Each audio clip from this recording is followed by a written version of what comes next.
Hey there, I'm Helen King, a brand new singer-songwriter playing the London indie rock music scene. Listen to my personal story on Networking Magazine podcast. From being a music lover from a young age to releasing my own debut album, Look Back No More, out now. 10 tracks of anthemic, melodic, emotive indie rock. You can get a behind-the-scenes glimpse of how it felt to launch my debut album at the iconic London venue The Water Rats on the 11th of February 2025. Look Back No More by Helen King's out now on all major streaming platforms.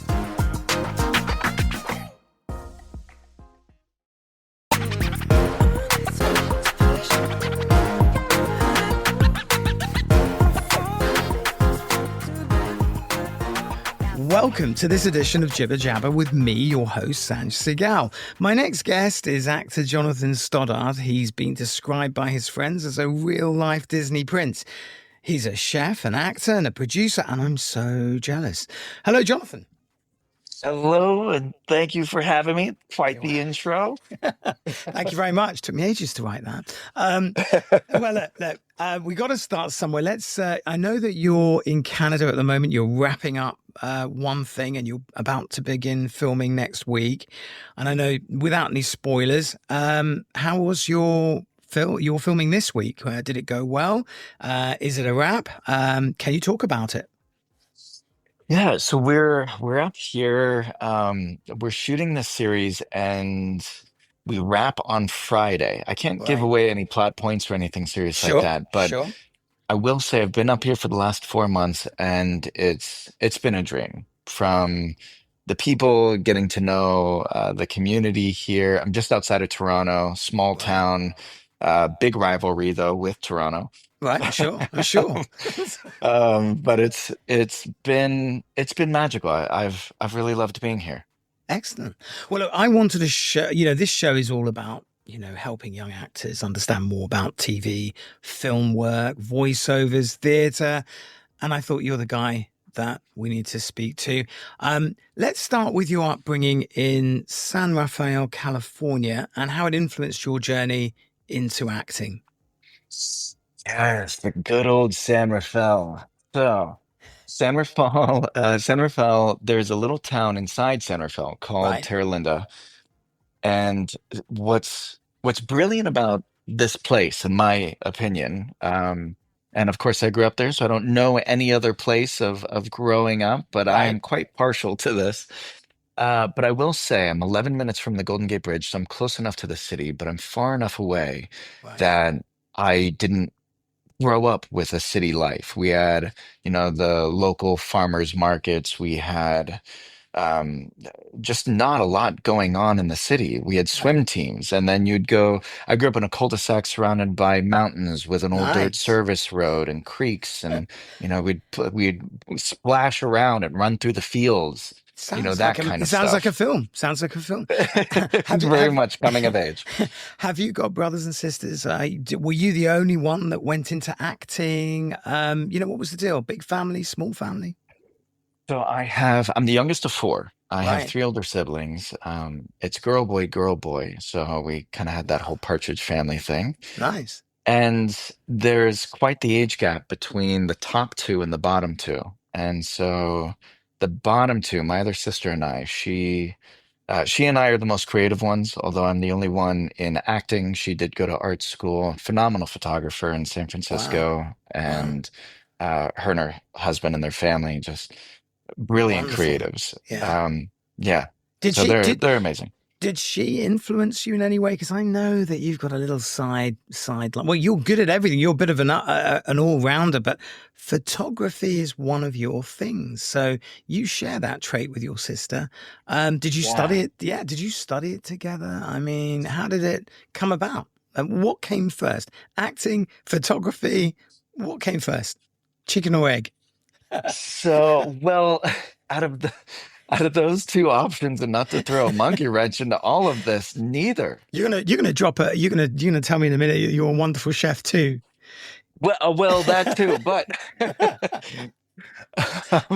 no, no, no. But actually, before all of this, it was music. No. Oh my And God. I was heavy into music, and my sister, back then we didn't have mirrorless cameras or iPhones. You couldn't take No. pictures. So my sister went to school, and they had to develop, you know, film and stuff like that in the dark Right. rooms and things. And so I always thought it was interesting, but I was super hyperactive as a kid, so Right. I just couldn't sink into photography back then. That was something that developed much later. But Right. when I was a kid, for some reason, my parents raised all of us on the piano. And then when Wow. I turned 13, they said you could switch to anything you wanted to as an instrument as long as you stayed with music. Wow. And I had a big language barrier as a kid because I was hyperactive, but there was Right. something about music. It was noise that transcended language, and it was something that was so powerful for me. Wow. Is that So I because really, I mean, your parents, I mean, they gave you the option at a certain age. Were they musically minded? I mean, you had the piano lying there. Was that your dad's or your mother's? uh, neither. They didn't really play. I mean, my Right. my dad was a big aficionado of operas and musicals and kind of the classics and history Right. and things like Right. that. And so he would take us to, sit through a 4 to 6 hour opera. And as a little kid, that's the worst thing you could possibly imagine. But, but it changed my life. So many of the things as we get older, we look back Sure. Sure. and so grateful for that period of time now. And I wish that I would have gotten so much more of it at the time. But I will say my music journey really developed because when I switched to guitar, my brother was doing guitar, and he really introduced me to, of course, Billy Joel and Right. Led Zeppelin and Jimi Hendrix and Stevie Ray Vaughan and the Eagles. I mean, oh, and so Are you going to tell me you were in a band? Are you- well, bands came later. Bands came later, Right.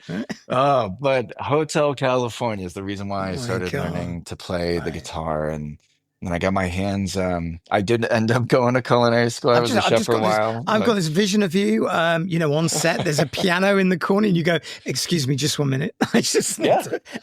Yeah, 100%. You put a piano or a guitar in front of me, My like God. if it's in a room, anything I can make noise on, I'm gonna go find it. But how did you go? I mean, is it a natural transition to go from music to the entertainment industry? I mean, I know a lot of actors can, in fact, sing, and that's not unusual, but it's quite unusual to have an all-rounder, and you were the all-rounder. So how did you find your way into the entertainment industry? Was it a friend? Was it your sister who said, right, that's enough, put down the guitar, you're going into, into entertainment? How did you get there?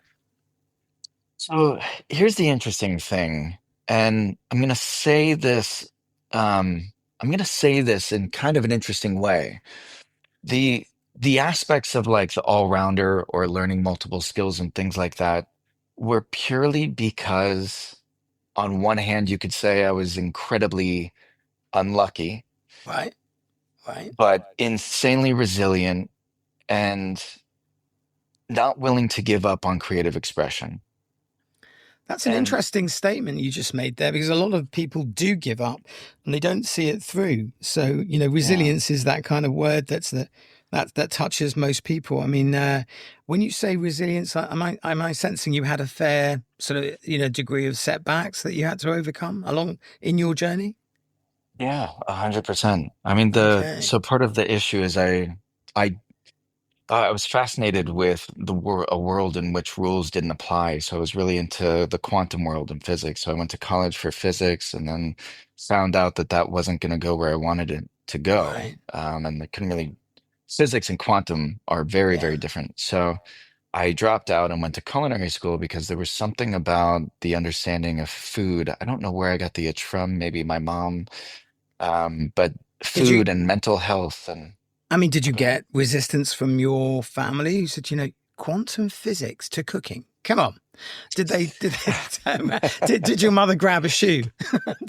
so, well, here's the thing of being the youngest of four. By the time this is my like running little my this is my little joke about this whole thing is that by the time I came around, I think my parents thought, you know what, kids are harder to kill than we thought. So we're not gonna pad the corners of tables anymore. If they fall down, they get a scar. It's personality. It's gonna be Right. fine. Nice. Let's leave them with the kids. We trust them. Yeah, it's so when I was by the time I came around, the pressure I think for academia was a lot less. Right. And Right. so I was the rambunctious, I was just the free-spirited kind of kid. And so Yeah. when I switched over to culinary and they asked why, I gave a very intellectual response of we're looking at the biochemistry of mentality and emotions and the body Wow. and Yeah. Yeah. you can also work with fire and knives and camaraderie and it's art and it's design on the plate. I mean, it's everything all in one. And I plus you're mean, learning about did you just fit into this genre? I mean, did you make the transfer very easily? I asked that oh, I question loved because, it. there must be loads of actors listening into this, thinking, "Wow, this guy's just like me. I'm creative. I can't make up my mind what I want to do. Let me try this. Let me try that. Trial and Yeah. error, maybe failure." So I guess that happened to you. Did you go into the chef aspect of you, the cooking, the food Yeah. aspect of you? Did you go into that with your eyes wide open? Did you think, well, if this doesn't work, I'm going back to the guitar? Well, so I went to the Cordon Bleu and we would do half a day of studies and then I would go Wow. home and I got my hands on a Berklee School of Music course book for the Right. year. Yeah. So I was teaching myself music in the afternoons and evenings as I was doing culinary from the morning to afternoon. Wow. And Wow. I've just always been a very self-taught, autodidactic kind of person, like very Right. curious and going after things. Yeah. And so I was writing music and I was studying food and there's a rhythm to the kitchen and all this kind of stuff. And Right. to fast track this to go to where I said I've been unlucky but relentless and very resilient is that when I was about to graduate, I ended up cutting into my finger Wow. pretty badly on my left Yeah. hand, and so I couldn't play the piano or guitar anymore because my hand wouldn't close. Right. Right. Oh my So I had God. to give up on music altogether, and I was like, boom, there's that dream. Because Oh when I was no. studying, oh, I got to tell you, I was My like, God. I'm going to create a hit album in every genre.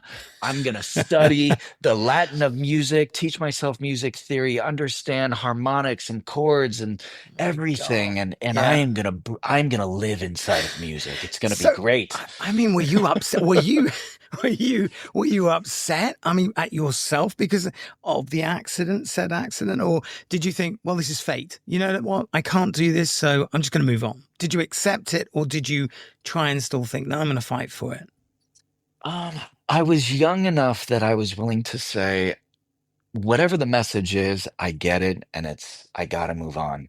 Right, right. And little did I know that it would play such a big part of my life later. And over time, naturally, my hand would strengthen and I would be able to close it Wow. again. Yeah. And then I would be able to play and write. And that has had its own journey and it's been pretty amazing. Now, I read somewhere that you actually help aspiring actors. You give advice and things like. Is that Oh. true? Is that something I read that was right or wrong? There's so much out there. I read another thread that you've got perfect hair, so I don't really know. Well, one of those is true, one of those isn't. So yeah, so I guess in a way you've taken all of these sort of things that have happened to you, and you help others to identify with those failures and try and turn them into strengths. Really, so I'm guessing that's the way. Yeah, when I was so I stopped playing music and I finished culinary school and I moved to New York and I cooked for a company there for a little bit and then went to Italy, Right. cooked there. And that's when I realized this isn't this isn't what I want to be doing long term because being a chef means you manage, you don't actually cook Sure. anymore because you Yeah. pay some person Yeah. $10 an hour to cook. Yeah. So I went to LA, slept on the couch, and started doing extra work and trying to break into the business. And part of the reason why throughout my life giving back and helping other actors and creatives, because it's not just acting, there is a Right. commonality of artistry of how to move forward within a business. Yeah. And part of the main reason why I did that is because nobody in my family was a part of this industry. Right. Nobody at the time, nobody was helping me. I was navigating through the dark, and everybody, it's kind of like going on Instagram today and Yeah. looking up morning routines. Yeah. You have 50 people telling you 50 different ways to start your day. Can you see my And Instagram? I'm only joking.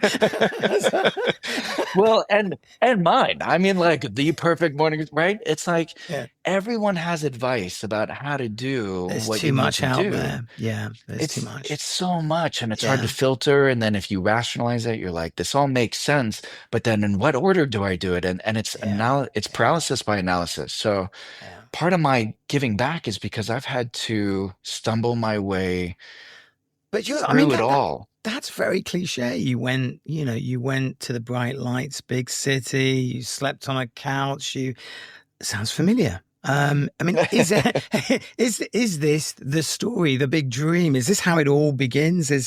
You hear about actors who've made it on the other side, the very famous actors who started out the same way. Is that conventional route closed now, would you say? Because I mean, it's kind of a saturated industry, right?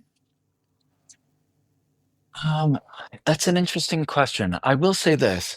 I don't know if that idea is closed. It is a very Right. classic concept, right? Yeah. Al Pacino sleeping on the Yeah. stage, and That's where right? I It's heard it. like, yeah. Yeah. So I don't think that's closed. I think what these stories do is show that it's okay not to judge yourself to do Yeah. whatever it takes to get there. Yeah. Yeah. And that's the power of storytelling, right? That's the power of hearing, if I can Right. do it, you can do it. If I Right. found my way, you can do it. And whether that's today getting discovered through social media platforms and building an audience, which is an Yeah. interesting way of doing it, or even Yeah. stepping into the vertical space, which is now becoming this big thing, or whether Yeah. that's classic, I'm going to do this through stage, or I'm going to do Yeah. this through, drama school. I have friends who went to That Juilliard and ended up doing nothing. that's interesting that you touched on social media there. I mean, to young actors, I'm guessing sleeping on the couch may translate to putting content out there every day. Right. Maybe. I don't know. I mean, I get the impression that people live on social media platforms now, and they expose their lives to try and show their journey that way. Have things really dramatically changed? Is there a bigger impact with social media and young actors? I think it's interesting because there is it it's really tough because people I think the artistry and the desire to work Right. is very close. It's hand in hand with the idea of validation and praise. Right. And so we all want to act, but like for the actors out there and voiceover and artistry, it's like we want to create, but we also want to be appreciated. Sure. And we want to be able to earn a living. The quote unquote fame or the height of what we can achieve through our craft is not like I grew up villainizing it. It's Right. not a bad thing, I don't think at all. Mm. And if but I will say this, the challenge with social media is that it's really easy to go and start creating content in your room by yourself and Yeah. not necessarily learn the craft of filmmaking and storytelling Right. or the idea of human expression over the course of a story and editing in the way of long format and stuff like that. But Right. but Interesting. I do want to throw this out there. Is that necessary for somebody to feel like they're an actor, a verified actor or a valued actor? Yeah, it's I, interesting. I, Yeah. it's yeah, it's just interesting. Who knows? Yeah. But I will Yeah. say it doesn't seem to be wildly fulfilling Right. because you have to get it somewhere else. It's almost like Yeah. empty calories. Yeah. Interesting. Okay. Moving on, you have starred in several holiday themed films. What is it about these genres that resonate with you the most? I mean, having said that, you've been in sort of holiday themed films. you've been in a lot, and really, it's impossible to put your face in one genre. You could be a detective, you could be a villain, you could be anything. Yeah. You just kind of got that face that fits with a lot of different genres. So, tell me about the holiday thing. Is that a comfort zone thing, or was it a comfort zone thing?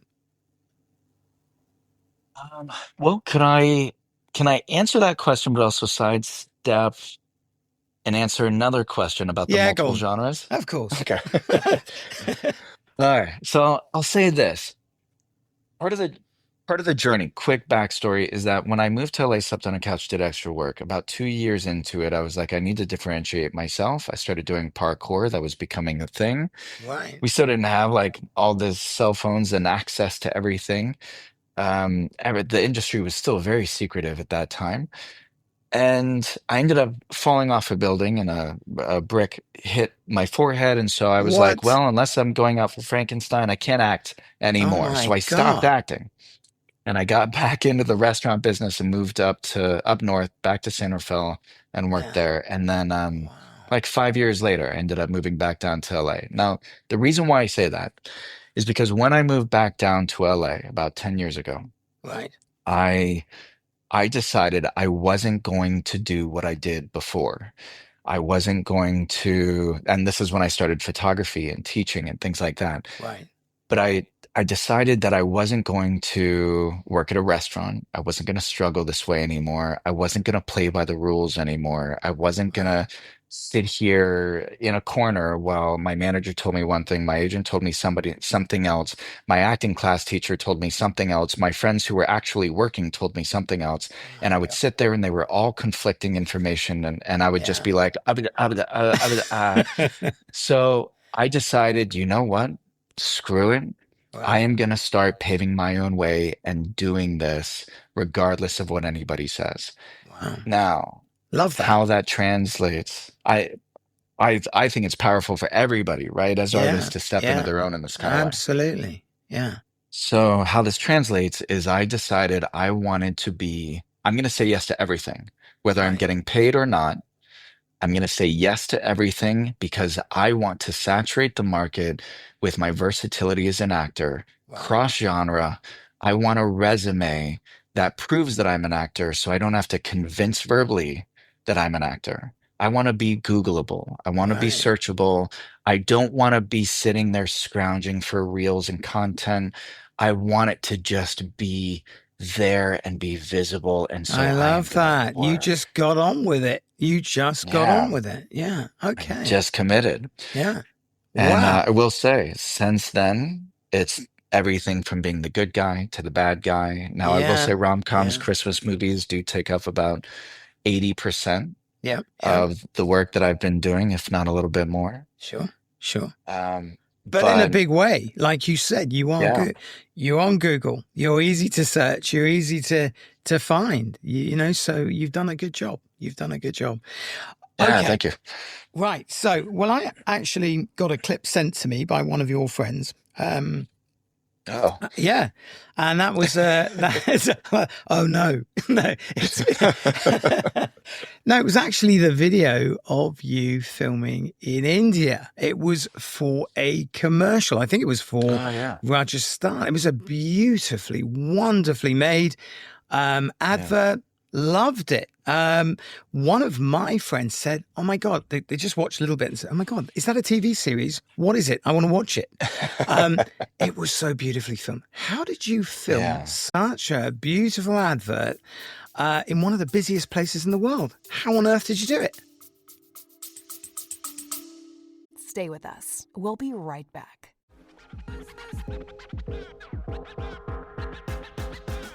As Karen Chow prepares to step into the professional arena, her vision is clear. She aspires to launch her own fashion brand. You can read about Karen's brand and view her collection in edition 3 of Catwalk Diaries, available online and in beautiful glossy print direct from our website.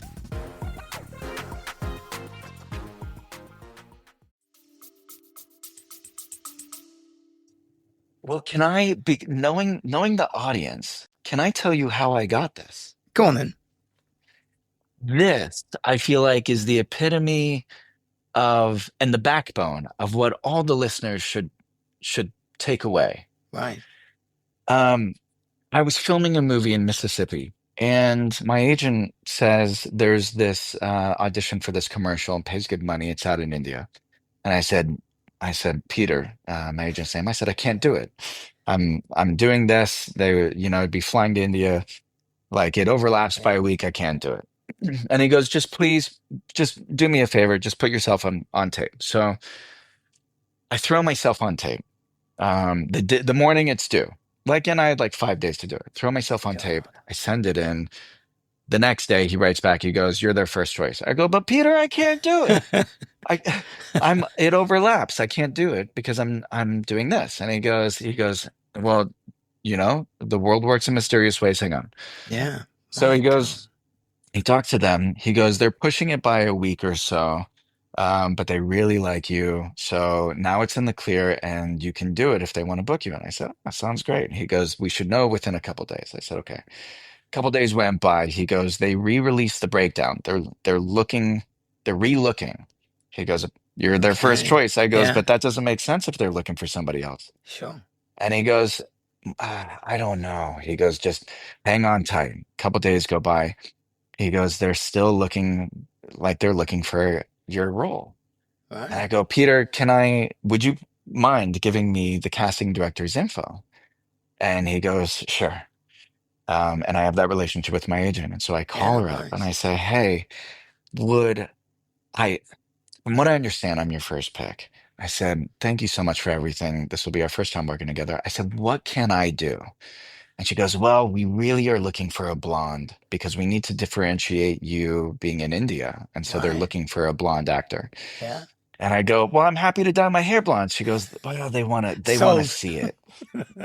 Right.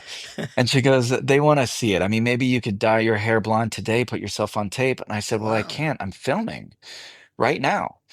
And she goes, "Well, I don't know." I said, "Maybe I could get a wig." No.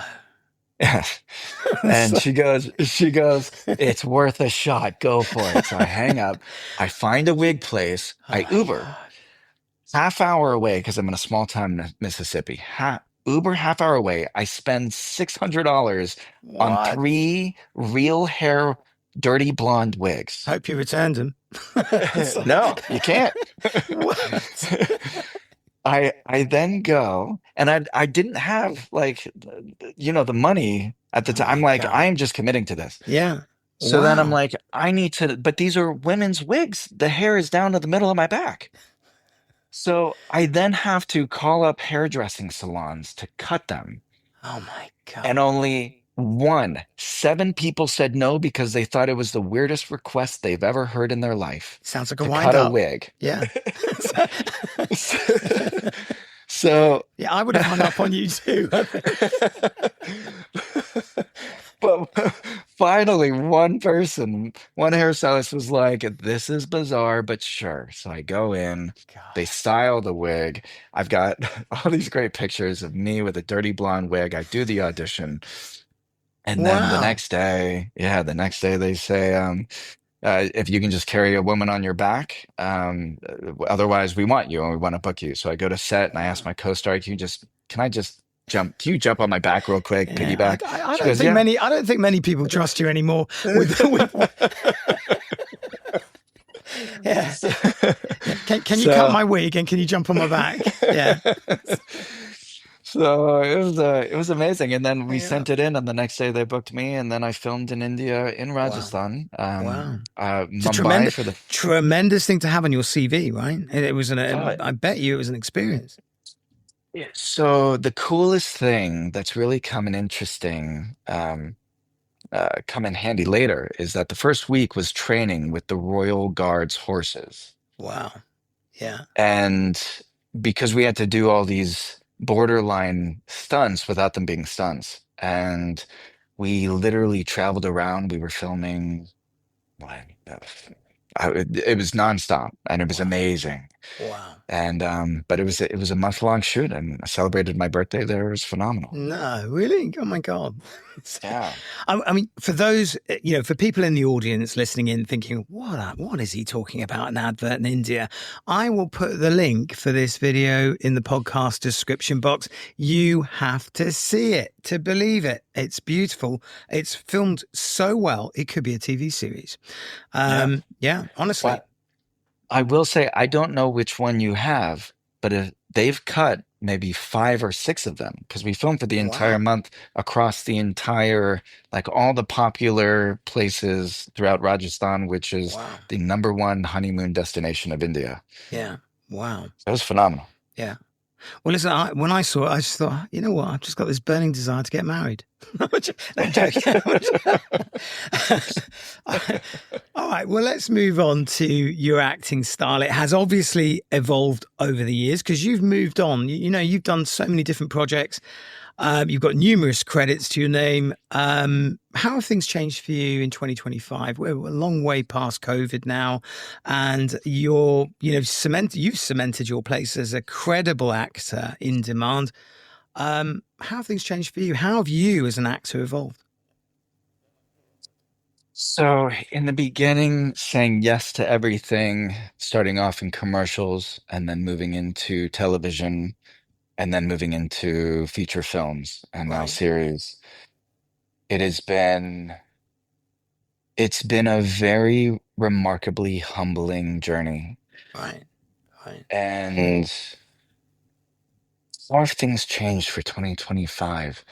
I'll say that I've I've gained more stillness and peace. I've gotten more comfortable with the transitions of hotel life and living, yeah, journaling, and um, keeping my like keeping relationships like friendships and things like yeah, that from afar, yeah, because so much of my life is from afar at the moment. yeah, yeah. I mean, you're pretty well And suited for that, but do you miss home? Where is home?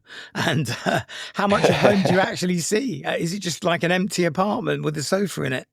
I mean, it's yeah, I've it's a very expensive storage unit in LA.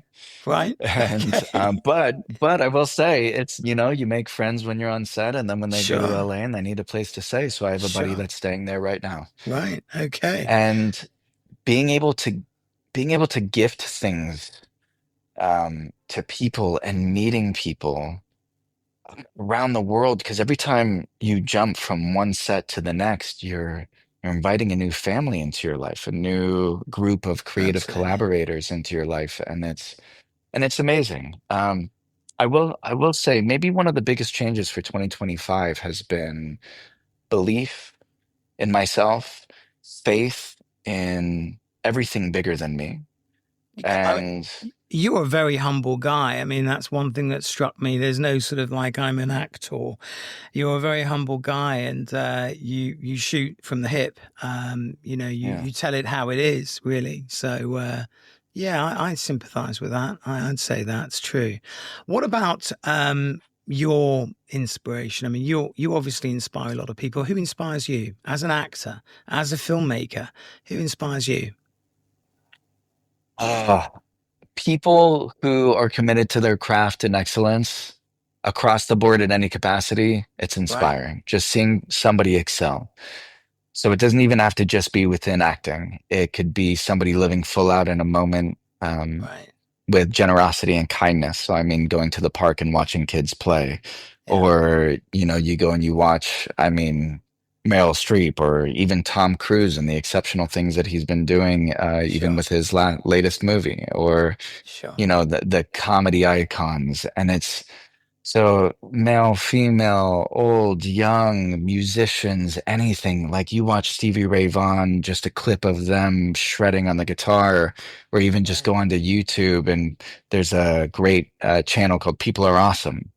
And Wow. you do that, Okay. or you read a passage from Chicken Soup from the Soul, or Chicken Soup of the Soul. And it's like the stories of humanity living in excellence for all that we can be. That is the most inspirational thing that gives me hope for myself. I have to say that you strike me as a guy that's been moving around at 100 miles an hour. You really do. You know, you're jumping from one thing, you go straight into filming on Monday, and having finished on Friday. How do you wind down? I mean, for young actors who are listening in, you're a human guy, humble guy. What advice have you got for them to sort of take a break, relax, unwind? What sort of helps you as an actor to sort of shut down? So finding You meant to say finding you meant to say podcast. I'm only joking. yeah, unwinding with a podcast, a good Yeah. podcast. Exactly. Uh, I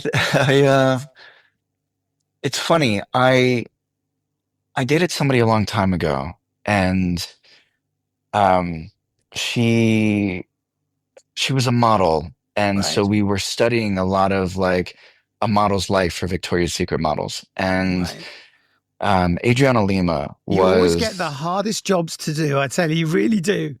You get,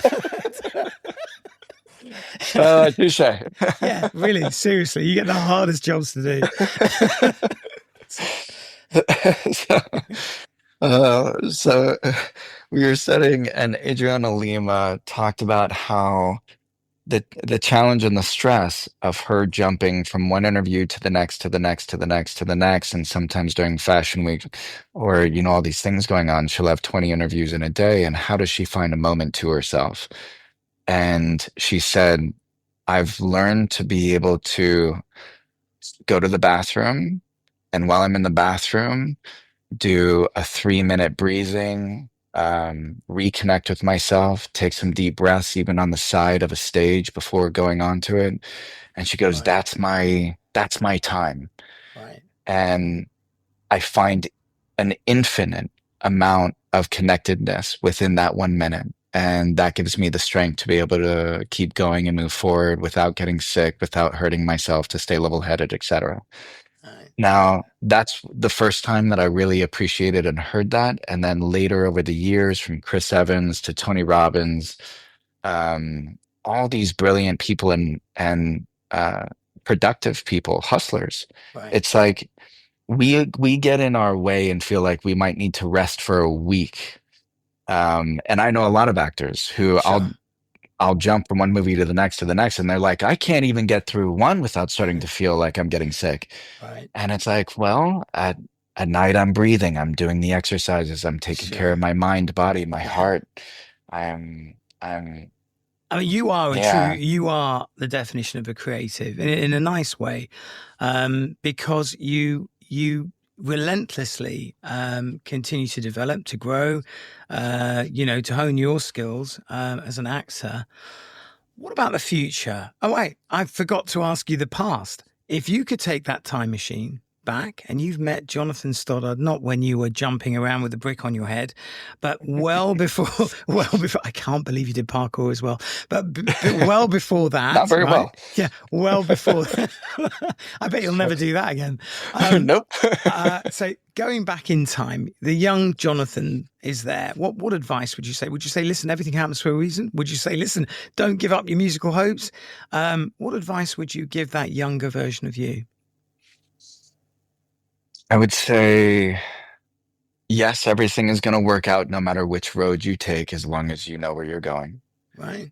I like I would that. say, feel free to slow down, and all the things that I think all the things that I think that are important now, um, it's okay to let a lot of those go, to be able to allow for the evolution of something greater. Right. And Nice. I would suggest study manifesting. Right. Yeah, lots of people say that word, manifesting. Yep. You gotta see it in front of you to be able to aim for it. Interesting words, yeah. So if you're listening and you're a young actor, pay attention. Yes. All right, let's talk about 2025 to 26. I mean, what does this year hold for you? More movies, more television? Have you lined things up? Which direction are you pursuing this coming year? So This year for me, going into this year specifically, it was great. I have the movies, I have the genres, I have the platforms. I really want to start stepping into series, being the lead of series, and I really want to start exploring um, higher elevated projects and working on a bigger scale with certain things. And I mean, within a couple months of the year, I was given a call for this project, and so I've been here for the last 4 months filming this, and it's been Yeah. an amazing experience to learn and go through everything. And this is just the beginning. I mean, they're already talking about what the future looks like for the show and everything, and Wow. that's amazing. Yeah. Wow. And already beyond this, I have several big movies that I'm like you. It's just the kind of script that you read and you get Sure. tingles and goosebumps, and you're like, oh, Nice. Nice. Yeah. this is gonna be so cool. Well, listen, So we'd love to hear from you again on the show. I think you're going to yeah, appear on an editorial very shortly in the networking magazine, CYPHER magazine, and you'll be in there very shortly. So we're looking forward to that. If you're listening in to the show, please look out for that. There's a link for CYPHER in the podcast description box. And as the magazine grows, because it's in development stage, you'll see more content appearing. Jonathan, it was great to have you on the show. I could talk to you forever. I was gonna say I- there's still so much we have to talk about. I know. We just got started. We'll have to do a part 2. Yeah, we'll have to do a part 2. Listen, unfortunately, that's all the time we have for today. I'll place Jonathan's Instagram details in the podcast description box so that you can follow his journey. Please remember to subscribe to our channel. Till next time, bye for now.